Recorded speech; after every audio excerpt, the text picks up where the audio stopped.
In this video, we're going to cover what mixes go to mastering and what we can do to prepare to make sure that the product that comes out of mastering is exactly what we wanted. So now what we've done is, in the previous video, we covered our final mix, we did effects, we did reverb, we got the vocals sounding really, really big. Now, because we were mixing without any mastering limiters on the track, it's hard to gauge what it's actually going to sound like once you do all the compression.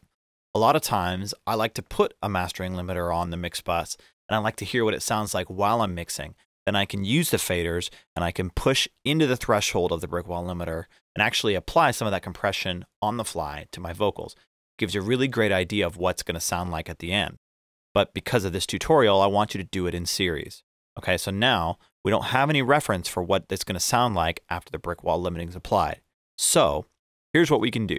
We did a mix down using everything we had, all the volume parameters, any automation, exactly what we thought was great. Now, I tend to mix with vocals very loud, and I do that on purpose because I want to hear them above the track.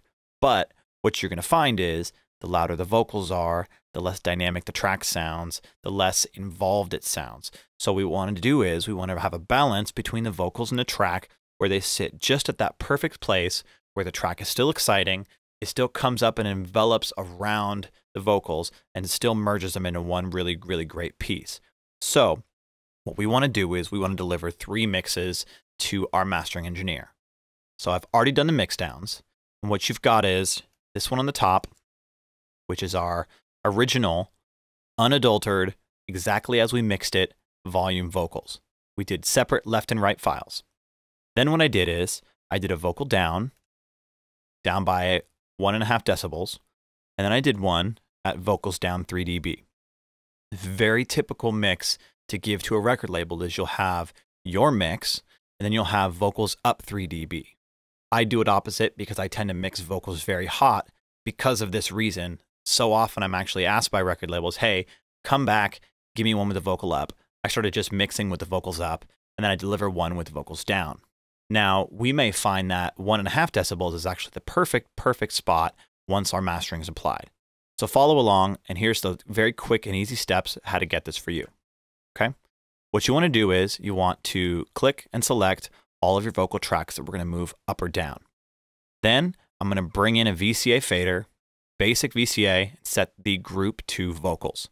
Now the group I created, and you've done groups before, so I'm not going to make you do it again, it's just going to be a mix group, not an edit group. As you can see, nothing's going on here.